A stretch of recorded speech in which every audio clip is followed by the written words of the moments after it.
오늘 우리는 예수의 선교 헌신 예배로 드리겠습니다.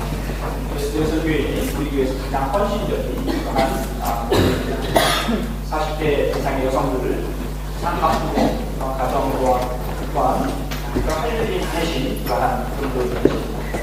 예수의 선교의 성도님들은 신실한 선교를 통해서 우리 교회가 하나님의 풍성한 사랑을 누리고 있습니다. 여러분들 교회에 교회가 여러 번 말씀드렸지만 5가지 기준이 있다고 했습니다. 이것을 가지고 나의 신앙을 생활도 한번 돌이켜볼 수 있을 뿐만 아니라 정말 하나님께서 기뻐하시는 그런 교회라고 교회의 모습을 하고 있는가도 우리가 살펴볼 수 있는 것입니다.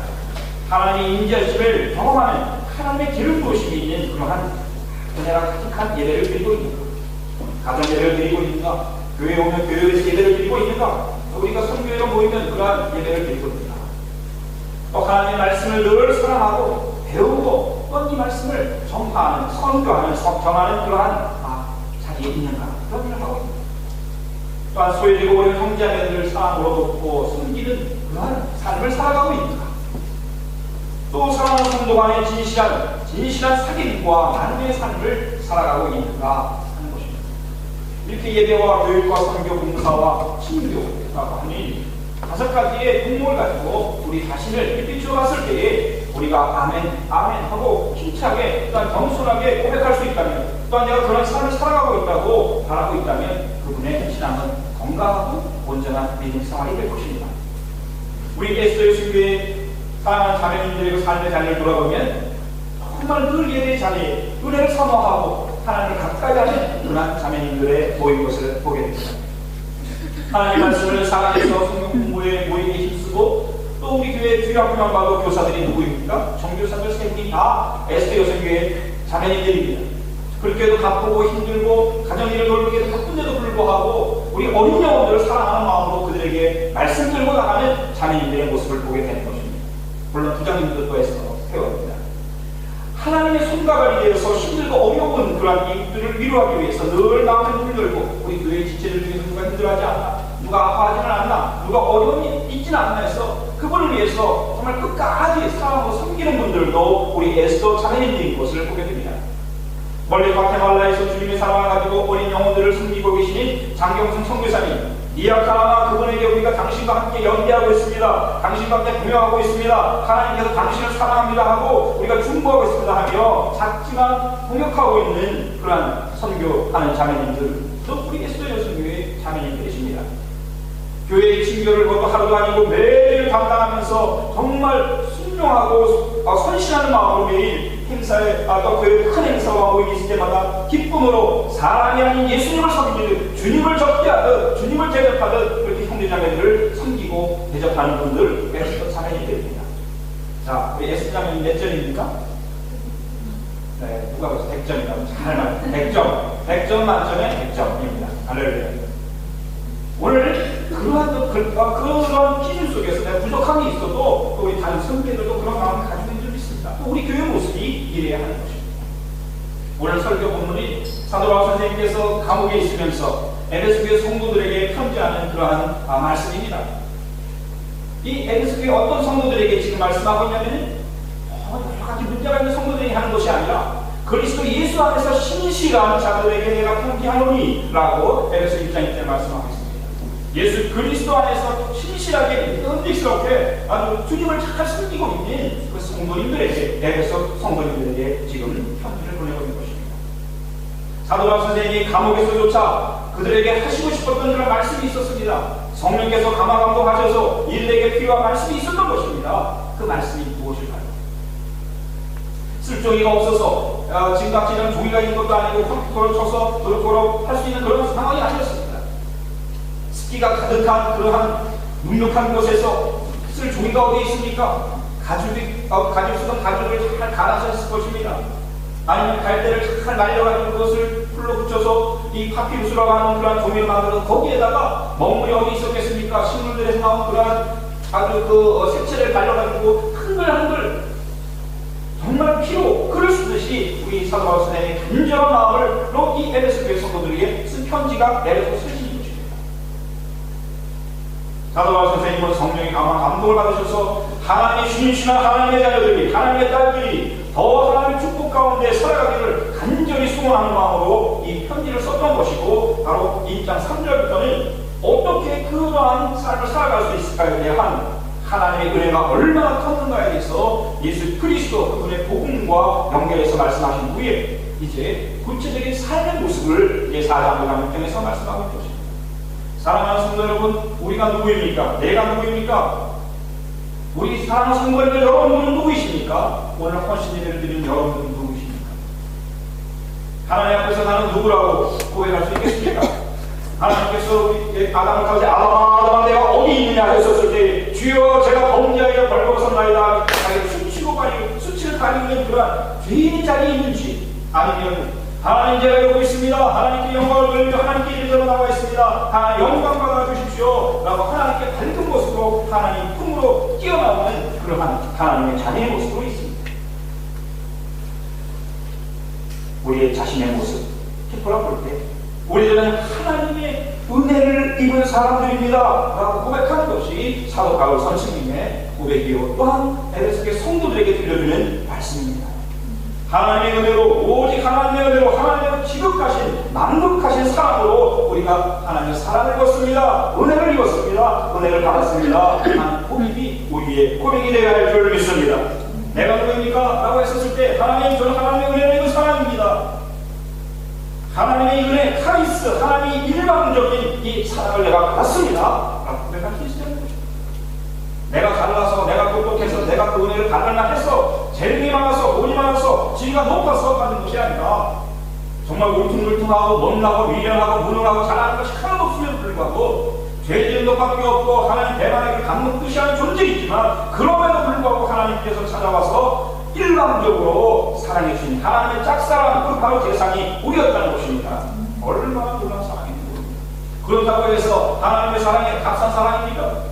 여러분, 하나님의 사랑이 우리에게 거저주셨다고 해서 아무 대가 없이 그냥 우리나라로 사랑해 이렇게 주신 사랑입니까? 그런 가벼운 사랑, 값싼 사랑이 아닐 것입니다. 하나님께서 그대로 주셨다고 해서 아무 대가도 치는 것이 아니라 바로 하나님 자신을 내어주셔서 하나님 당신 외아들의 목숨으로 그 핏값으로 값을 치러주신 그런 사랑이었다는 것입니다. 얼마나 놀라운 은혜요 사랑인지 모릅니다. 이것을 우리가 받았다면 우리의 삶의 모습이 달라지는 것입니다. 정말 우리도 생명을 내어주시 하나님을 사랑할 수 있는 근거가 바로 여기에서부터, 헌신이 여기에서부터 시작되는 것입니다. 이 은혜가 없다면, 이 고백이 없다면 아무것도 할 수 없습니다. 바울은 이것을 그래서 신비라고 말하고 있습니다. 하나님께서 이 은혜와 사랑을 모든 사람들에게 아낌없이 인종과 종교와 모든 것을 초월해서 다 한 사람도 빠짐없이 이 은혜와 사랑을 주셨다는 것입니다. 아낌없이 주셨다는 것입니다. 그런데 이상한 현상이 일어납니다. 이 은혜를 받는 사람이 그렇게 많지 않다는 것입니다. 놀라운 일입니다. 그래서 또 하나님의 은혜라는 것입니다. 은혜를 받을 수 있는 것, 그것이 하나님의 선택된 하나님의 자녀들에게 주시는 은혜라는 것입니다. 바로 이 하나님의 은혜, 하나님의 일방적인 사랑, 이 놀라운 축복에서 바로 그 자리에서 이제 헌신과 사역과 섬김이 시작되는 것입니다. 오늘 이 헌신 예배를 드리는 사랑하는 베스터 회원 자매 여러분들, 이 은혜가 충만하시기를, 이 은혜가 더 확실해지시기를 간절히 축원을 드립니다. 그 헌신의 자리는 힘든 자리가 아닙니다. 오늘 우리 현성민 회장님은 굉장히 당황하신 모습을 봤습니다. 혼자서 얼마나 열심히 하는지 몰라요. 혼자만 아닙니다. 여러분이 같이 하시는데, 그런데 열심히 할 때 같이 옆에서 한두 사람이 같이 공격해주면 너무 큰 힘이 되는 것을 경험하게 됩니다. 그러나 한두 사람이 또 이렇게 지금 물러가면 그 자리를 자기가 또 책임을 져야 되기 때문에 얼마나 힘든 자리가 되거든요. 같이 헌신합시다 했을 때 할렐루야 하면서 헌신하게 하고 나서는 사람이 많으면 그 모임은 우리에서 모임이 되는 것입니다. 헌신의 자리는 그래서 축복의 자리인 것입니다. 뒤로 물러가는 자리가 아니라 같이 더불어 하나님께로 주신, 하나님께서 주신 그 은혜를 내가 받았다고 하는 감사에서 힘차게 전진하는 그러한 기쁨의 모습이 바로 그 축복의 자리가 이 헌신의 자리인 것입니다. 오늘 사도 바울 선생님은 그 은혜를 받은 하나님의 놀라운 축복 가운데 있는 사람들의 삶의 모습이 이래야 할 것이라고 하면서 이제 교회 공동체에 대해서 또한 에베소의 성도들에게 간절히 바라는 마음을 이렇게 시작하는 것입니다. 오늘 본문을 시작합니다. 4장, 5장, 6장이 다 중요한데 시작하는 말이 굉장히 중요하죠. 첫 번째는 합당하게 행하라. 너희 부르신 그 부르심에 합당하게 행하라고 말씀하고 있습니다. 여러분 무엇에 우리 상식에 따라서 행해야 되겠습니까? 교회 공동체, 우리 에스더 모임, 헌신이 인간의 어떤 상식적인 거에 따라서 사정 다 이해해주고 모든 것을 다 한 다음에 남은 짜투리 시간 하나님께 드려야 되겠습니까? 그것이 아닌 것입니다. 가장 소중한 시간, 내가 이 자리에서 순교할 수 있다고 할지라도 내가 하나님께 헌신해야 될 부분이 있다면 헌신해야 하는 것입니다. 그런 마음을 하지 않으면 헌신이 되지 않는 것입니다. 부르심, 어떻게 우리 하나님께서 부르셨습니까? 그 피 묻은 손으로 우리를 사랑하시는 마음으로 우리를 부르시지 않았습니까? 그 사랑을 우리가 받았지 않았습니까? 우리가 영원한 천국을 소유할 천국의 그 은혜를 받지 않았습니까? 첫 번째 우리 부름은 바로 이러한 구원에 놀라운 그러한 부르심이었던 것입니다. 하나님의 나도, 하나님의 아들, 그렇게 부르심을 받는다는 것입니다. 이 부르심이 있어야 되는 것이에요. 그래서 하나님과의 온전한 이런 관계를 또 있은 다음에 이제 사역의 그러한 부르심을 받게 되는 것입니다. 하나님의 일꾼으로 부르심을 받는 것은 이 구원의 놀라운 은혜로의 첫 번째 부르심이 있어야 하는 것이고 그에 대한 응답이 있어야 되는 것입니다. 이 응답이 없이 구원의 확신 없이 주님을 섬긴다는 것은, 주님의 일을 한다는 것은 그것은 넌센스입니다. 우리 목사가 됐을 때 목사들이 가장 중요한 것은 첫 번째 너가 과연 목사로서 하나님으로부터 콜링을 나가느냐 하는 것입니다. 이 콜링, 이 소명이 없이 목사가 되는 사람들이 있을 수 있습니다. 그러나 사역이 힘들 때 콜링에 대해서 의심하게 됩니다. 하나님 왜 나 부르셔서 힘들게 하십니까? 하나님이 할 때에는 정말 하나님 놀라운 축복과 기쁨과 은혜가 충만할 줄 아는데 왜 나 불러서 이렇게 힘들게 하십니까? 나 그냥 구원받은 하나님 집사로 살게 되시 왜 이랬습니까? 라고 할 수도 있다는 것입니다. 무엇이 부족합니까? 무엇이 빠졌습니까? 첫 번째 주의 종으로 부르셨던 그 콜링을 놓친 거예요. 그래서 계속해서 하나님께서 나를 부르셨다고 하는 이 하나님의 사역에 대한 콜링이 분명해질 때 신학교를 가야 하는 것이고 거기에서 훈련을 받아야 하는 것입니다. 왜 콜링이 중요합니까? 고난과 모든 핍박과 놀라운 사탄의 공격이 있을 때 그것을 이겨낼 수 있는 것은 하나님께서 나를 부르셨다, 나는 하나님의 종이라고 하는 확신 속에 서 있기 때문에 그것이 너무너무 중요한 것입니다. 하나님의 부르심이 없이는 우리가 하나님의 자녀가 될 수 없죠. 마찬가지로 하나님의 부르심이 없이는 온전한 헌신이 있을 수가 없습니다. 구원의 부르심과 하나님의 일하는 부르심, 하나님의 일하는 이중 부르심 속에서, 이중 꼴림 속에서 우리가 온전한 헌신으로 합당하게 해나가는 말씀에 순종할 수가 있는 것입니다. 사랑하는 성도 여러분, 하나님의 자녀들이 어디에 있어야 되겠습니까? 바로 있어야 될 그 자리, 그곳이 있지 않습니까? 그곳에 있어야 됩니다. 하나님의 자녀는 하나님께서 기뻐하시는 또한 그 부르심에 합당하게 행하는 그 자리에 있어야 하는 것입니다. 바로 이 부르심에 합당하게 사는 우리 에스더 여성교회, 평안 에스더 여성교회 100점 만점 100점인 우리 에스더 여성교회가 되시기를 간절히 축원을 드립니다. 두 번째는 하나님의 사람들, 하나님의 공동체의 굉장히 그 공동체 생활에서 중요한 것은 모든 겸손과 오류로 하고 서로 용납하라는 말씀입니다. 여러분들, 모든 겸손과 오류입니다. 그냥 겸손과 오류가 아니라 모든이라는 것이 뭐 겸손이 여러 가지 있는 것이 아니라 온전한, 완전한 겸손과 최선을 다해서 나아가는 것입니다. 겸손이라는 것이 무엇입니까? 나를 다른 사람보다 낮추는 것이죠. 나를 다른 사람보다 낮추는 것입니다. 그리고 다른 사람들을 인정하고 레스펙트를 하는 것입니다. 굉장히 어렵습니다. 왜냐하면 나를 주장하기가 굉장히 우리는 쉽죠. 나를 주장하면 쉽습니다. 왜? 내가 나를 생각이 있거든요. 그러나 여러분 다 내려놓고 겸손과 온유로 나아갈 때 하나님의 아름다운 교회 공동체가 풍성하여지고 정말 하나님의 놀라운 의를 이루고 하나님의 사랑으로 풍성히 그런 은혜를 경험하게 되는 것입니다. 여러분 겸손하신 분이 누구셨습니까? 성경에서 가장 겸손한 사람 한 사람 찾으려면 누굴 찾겠습니까? 성경에 보면 겸손한 사람 별로 없는 것 같아요. 그죠? 다들 자기 주장 잘하고 모세도 그렇지 않습니까? 겸손한 사람 보이지 않는다. 가장 겸손하신 분은 우리 예수님이셨던 것을 우리가 알겠습니다. 단지 빌립보서 2장뿐만 아니라 하나님의 아들이 낮고 낮은 인간으로보다 더 낮은 인간으로서 가장 최악의 그러한 낮은 자리로 낮아지셨다는 것, 얼마나 겸손해지신 우리 예수님이신 분. 하나님의 신성을 가지신 분임에도 불구하고 인간의 그 부족하고 돌덩어리 같은 그러한 인성을 입으신 거예요. 얼마나 불편하셨겠습니까? 우리도 우리의 성격을 이기지 못해서 막 이러는데 하나님께서 그 온전하신 신성을 가지신 그 완전하신 분이 이 부족한 필요성을 입었을 때 그 고통이 얼마나 컸겠습니까? 바로 겸손의 자리는 거기에 있는 것입니다. 겸손이 힘든 것입니다. 겸손이 행복하고 내가 나를 낮추니까 너무나 행복해 나는 그런 사람은 거의 거짓말일 가능성이 많아요. 왜 자기를 낮추면 힘들어지는 거죠. 그래도 그 안에서 이루어지는 열매들이 너무나 아름답기 때문에 나를 낮추는 것입니다. 그래서 겸손한 사람은 영성이 있는 사람입니다. 굉장히 믿음의 높은 단계의 사람들이 겸손할 수 있는 거예요.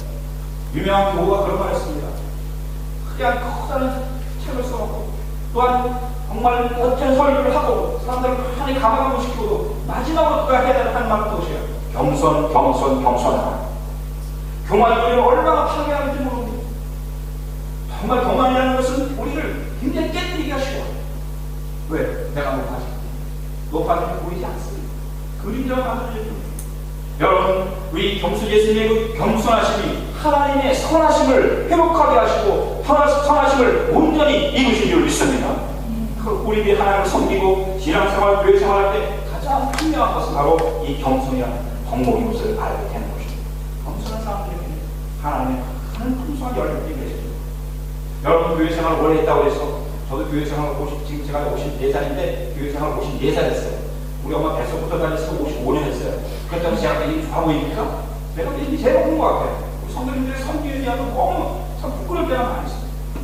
교회 생활을 오래 한다고 해서 믿음이 팍 54년 동안 더 이어가지고 그냥 조사같이 했으면 좋겠어요. 그러나 그렇게 되지 않습니다. 믿음 생활이라는 것은 겸손함 속에서 아픔이 있는 가운데서도 온전하게 그런 것을 경험하는 것이에요. 처음 교회 나오신 분들이 굉장히 믿음이 순수하고 열심히고 제일 좋은 것 같이 보여요. 그런데 이제 조금 가다가 힘들어지면 푹 쓰러지는 경우가 있는데, 오래됐든 적게 됐든 가장 중요한 건 뭐냐면 그 믿음의 본질인 겸손을 나타내야 한다는 것입니다. 하나님께서 은혜를 주셨습니다. 하나님께서 나를 부으셔서 성령께서 첫 번째 주신 열매가 바로 그 은혜가 믿음인 것입니다. 그래서 그 믿음 안에서는 예수님을 닮아가는 그 겸손이에요. 믿음의 내용이 예수님이기 때문에 그 믿음의 내용대로 겸손으로 열매가 나타납니다. 겸손은 어디서 나옵니까? 자기를 돌아보고 있다.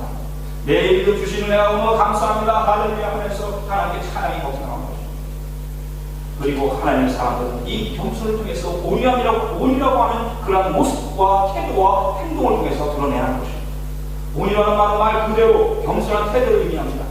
겸손한 사람은 아무것도 안 할 수도 있어요. 그러나 겸손이 아닙니다. 움직이 아니라 움직임 속에서 이 겸손의 큰 강력한 능력을 발휘해야 되는데 바로 그것이 온유인 것입니다. 거의 같은 말이죠. 온유한 사람은 거칠지 않습니다. 부드럽습니다. 그러나 강합니다. 우리 모세를 보겠습니다. 모세가 강한 사람이었습니다. 그러나 세상에서 가장 온유한 사람이 모세였다고 민수기 12장 3절에서 말하고 있습니다. 이 사람 모세는 온유함이 지면의 모든 사람보다 승하더라, 높더라, 크더라, 훌륭하다. 이 교회 지도자들이, 교회 리더십들이 가져야 할 공목은 온유인 것입니다. 이 온유는 사람을 이끌어가는 능력을 가지고 있습니다.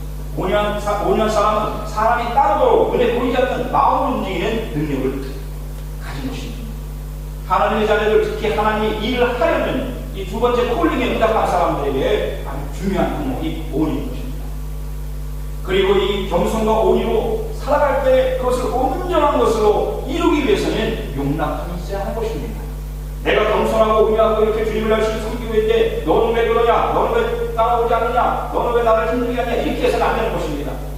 서로 용납하라는 것입니다. 서로 존중해 주라는 것입니다. 오래 참음으로 삶 가운데서 그리 하라는 것입니다. 언제까지 하라는 것입니다. 돌아오고 함께 하나 될 때까지 그렇게 하라는 것입니다. 죽을 때까지 이루어지지 않을 수도 있어요. 천국 갈 때까지 이루어지지 않을 수 있습니다. 그래도 오래 참음으로 삶 가운데 서로 용납하라는 것입니다. 우리가 마음에 깊은 상처와 열등감을 가지고 있으면 자기를 방어하려고 하는 오히려 공격적이고 때로는 자기 올라가고 다른 사람이 용납하지 못해요. 용납이 있는 그대로 받아들이는 것인데 내 기준이 되면 그 사람이 있는 그대로 그 사람이 얼마나 힘들어하고 있는지 얼마나 아파하고 있는지 얼마나 어려운지를 이해하지 못합니다. 그리고 자기 기준에서 나는 지금 행복하다, 행복의 기준에서 바라볼 때 이해가 안 돼요. 그러나 무슨 일이 있겠지, 뭔가 아픈 일이 있나 보다, 그런 사정이 있겠지 라고 그 마음을 하나 더 들어가서 용납하는 것입니다. 이렇게 하신 분이 누구셨습니까? 우리 하나님이셨습니다. 하나님께서는 우리의 있는 모습 그대로를 그냥 통째로 잿덩어리를 그냥 꼴깍 삼키신 분이에요. 그대로 받아들이는 분이에요. 하나님께서 그걸 모르시겠습니까? 우리의 모든 속에 저 깊은 잠재우신 우리의 모든 통째로 머리카락까지 쓰신 하나님께서 우리를 아심에도 불구하고 우리를 있는 그대로 용납하신 것입니다. 하나님께서 우리가 하나님의 자녀라면 하나님께서 기뻐하시는 또한 서로 용납하라는 이 말씀에 순종하여서 바로 있는 그대로를 용납하되 서로 용납게 하는 것이다. 일방적이 되지 말고 서로 용납하며 오래 참음으로 사랑 가운데 우리와 겸손으로 하나님의 온전하심을 또한 아름다운 공동체를 이루어가야 할 줄 믿습니다. 우리 베스터가 그런 의미 되기를 간절히 기원합니다. 셋째, 성령의 하나 되게 하신 것을 힘써 지켜야 한다. 모르심에 합당하게 행하라. 겸손과 오해와 서로 용납하라. 성령의 하나 되신 것을 힘써 지켜야 하라. 바로 여기에 초점이 있는 것입니다. 하나 되어야 한다는 것입니다. 하나 되어야 한다는 것입니다. 현대인들의 가장 무서운 질병은 눈에 보이는 육체적인 질병이 아닙니다. 우리 충분히 지금 충분한 영향을 섭취하고 있습니다. 또한 좋은 병원들이 있습니다. 의료시설이 너무나 많이 발전됐습니다. 어떤 질병이 발견되면 사람들이 이걸 치료하고 많은 병원에서 대부분 치료할 수 있습니다. 눈에 보이기는 그렇습니다. 눈에 보이기. 그런데 정신적인 이 마음의 병은 눈에 보이지 않습니다. 그리고 환자가 그 병을 인정하지 않아요. 나는 아프지 않다. 나는 건강하다. 착각하는 것입니다. 그래서 치료하지 않습니다. 병원에 가지 않습니다. 어떤 한 형제님이 회사에 너무 힘들어하고 있었는데 어느 날 이상한 말을 하시죠.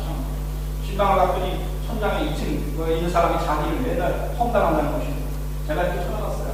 그러니까 정말 우리 일찍들이 좀 이렇게 좀 얇아서 정말 그 사람이 뭐라고 하면은 들을 수 있겠다 하는 생각은 들었지만 그래도 그 사람이 매달 주로에서 우리 그 사람을 위해 가지고 험담할 일이 없을 것 같아요. 근데도 자기는 듣는다는 것입니다. 분명히 들었다는 것입니다. 한청이 들어. 그러다가 지나가는 사람이 또 자기를 보면서 보면서 자기에 대해서 버린다는 자기 얘기를 한다는 것이에요. 우리 사람들이 이렇게 한다지 않을 텐데 지나가다가 왜 알지도 못하는 자기를 향해서 뭐라고 할 것인가. 회사 일이 너무 힘들다. 여기서 내가 떠나게 되면 어떻게 할까. 나는 그런 의심 때문에 그래서 마음이 한청이 되기 시작하고 한가를 보이기 시작합니다. 너무 깊은 근심과 염려 때문에 마음이 나누는 것이 분명히죠. 사랑하는 성도 여러분의 교회 공동체, 병들게 하는 사탄의 전략은 교회 안에 누군가를 미워하게 만드는 거예요. 간단합니다. 그래서 분열시켜요. 한 사람이니까 누가 너무 미워하는 사람이 있어요. 여러분 눈 감고 생각해보세요. 나는 누굴 미워하잖아. 예. 미워하지 않는다고 하는 사람은 못된 사람인 줄 믿습니다. 그런데 또 한 가지는 교회 일을 안 하는 사람인 줄 제가 판단이 돼요. 왜?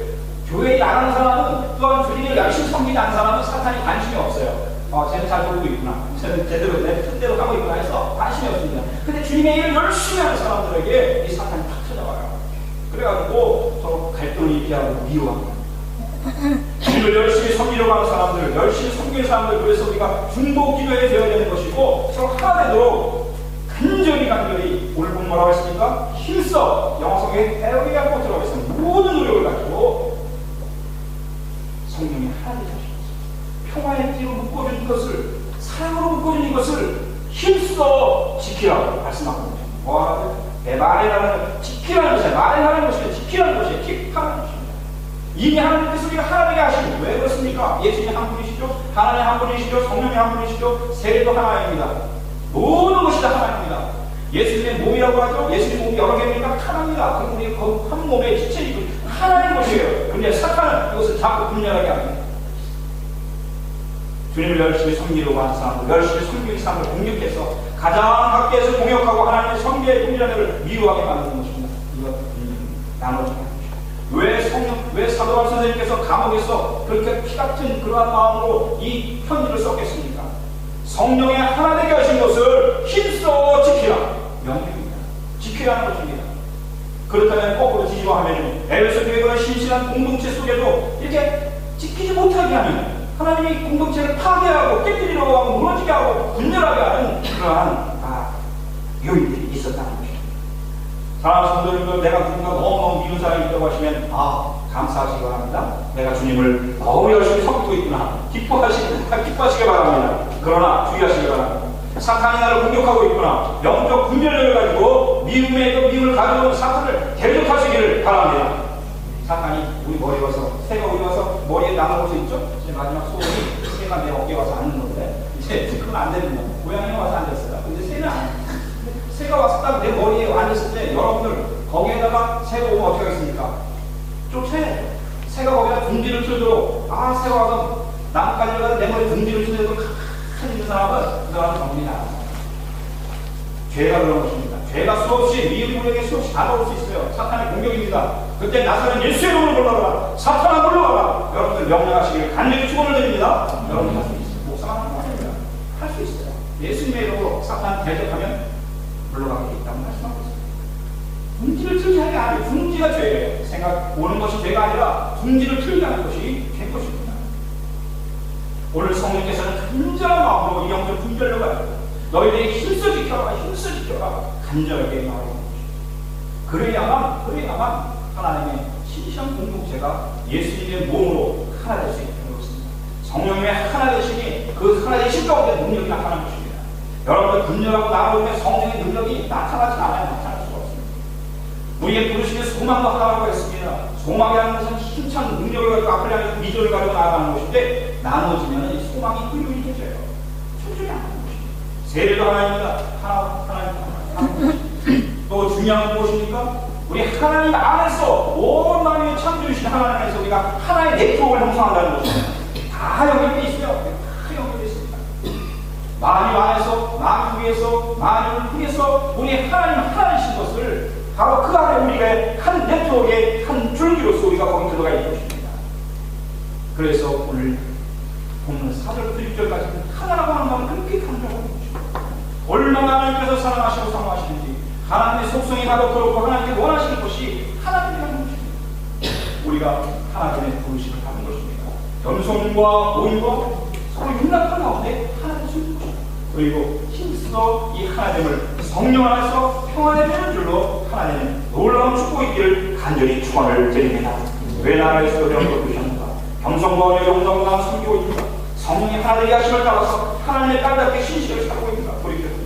하나님의 신실한 축복의 딸들로서 평안을 내는 줄로 하나님의 정 가운데 능력 있고 풍성한 열매가 가득한 우리 예수 여성의 모임을 사랑하는 성도님들이 되시기를 예수님의 이름으로 간절히 축원을 드립니다. 아멘.